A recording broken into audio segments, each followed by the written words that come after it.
Kung bata pa ako, gusto kong bumait ulit. Kasi, sakit na ako nun eh. Parang church goer. Parang, bait-bait mo, gusto mo. Pero, tumatanda ako, andyan video, andyan mga temptation. So, I'm giving to that also. Okay? So, ganito ko rin mo sa point na, Lord, gusto kong ma-reformat niya. Gusto kong reformat ng computer para yung mabuta na. So, sa akin, I know what's relevant sa hindi ko rin yung and bukas kong chat niya, kaya ko foreigner din.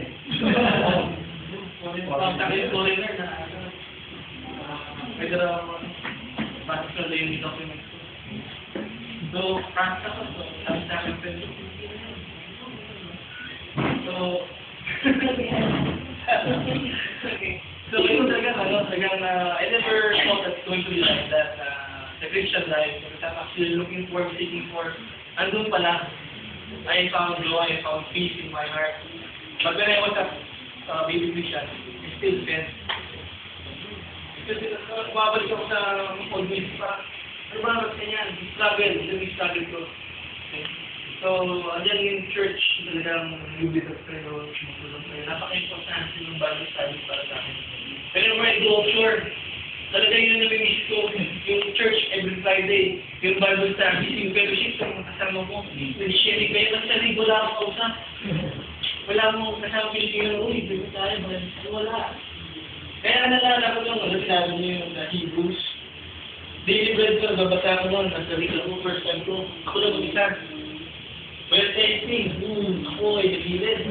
Kaya yung read, ako, Lord, ano ba ito? Hindi ko alam. Nakakaraga ako. So, baka ako ng alam, daily bread devotion. Sabi ko na tipos sa akin. Never I will leave you nor forsake you. Grabe yung impact sa akin. Grabe yung peace talaga. Kinausap ako ni Lord at Lord, ano ba? Hindi ko na natakot ako. Kasi first time ko experience yung buong lugar, yun. That's why I believe in what you're saying. After that, no fear. Then no fear. Kasi you have no fear. So galing ko ka, like, kaya talaga yung good experience. Kahit na yung, nahihirapan akong memorize ng mga verses. But, when I read it, actually, it speaks to me. Kahit na, honestly, hindi lang ako mag-understand ng parang kaibigan. Pagbasa mo yan, tulog na lang ako talaga, hindi ko maintindihan. Hindi ko maintindihan. Pero, once you see God, Lord, give you knowledge, give you revelation.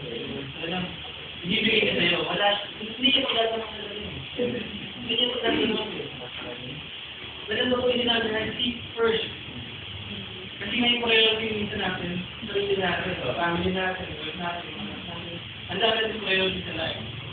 And if you really seek God first, lahat yun eh. Lahat ng mga gusto mo, lahat ng mga pino-worry mo, siya mag-solve mo. Siya mag-handle lahat ng mga problems mo, siya mag-handle ng mga relationship mo, siya mag-handle ng work mo. Surrender mo lang lahat sa kanya talaga. Kailangan kailangan, yun ang problema sa atin ng surrender. Kaya meron ako na. Ganun lang ba kasi yun? Surrender mo lang, as in lahat. Parang kailangan ko mag-agdag ng effort eh. Kailangan kong gawin ko eh. Kailangan ko bang gawin ko. Kailangan kong tumulong, kailangan kong search, kailangan kong tulungan ng mga taong ko, kailangan kong maging mabait. Yun yung sinasabi ng obvious sa atin. We're putting too much burden into ourselves. So parang, kailangan kong gawin na ito para maging nice to serve. Hindi eh. All you have to do is to surrender. Surrender mo lang. Buksan mo lang. Isalay mo kay Lord. Sa'yo na lang ang problema mo. Sa'yo itong mga temptations ko. Sa'yo itong mga trials ko. Sa'yo itong family ko. Sa'yo itong relationship ko. Sa'yo itong work ko. And then lahat. It will follow. It will follow. Talagang, totoo pa lang talaga yun. Totoo pa lang talaga yun. Nung naging married ako, ay ko, ganyan, kasi ba pumunta sa church kasi nabakasi isa. May bayad din, may rent ako mabayaran niya. Pero minimal. Meron ako isang offer din na, medyo mas mataas ang cost eh. Pero hindi ko alam sa lang titira. Hindi ko alam sa lang. Ako nadaling mo ito, buntis asawa ko 4 months. Paano ko nadaling asawa ko doon? Nagsalig ako, paano ko practice yung visa ng asawa ko? Hindi ko yun alam. Pag pinagdala ko ganito, galing sa Pilipinas to France to visa asawa ko, pinadala ko sa rig. Eh ko, wait ka lang, kasi alisalig pa ako eh. Hindi ko alam paano nagawa process. May sinabi sa akin, punta ko Dubai. Sabi pa ako, uy, mga friends sa Dubai, minimit ko, uy, punta ko Dubai, kita kayo dyan ha, pasyal niyo ako, yan ako kira sa inyo. Sabay hindi ako natuloy. Dubai. Hindi ako natuloy sa Dubai. Anong ginawa? Dadala ako sa iba, doon lang ako. France Kim, visa ng tao.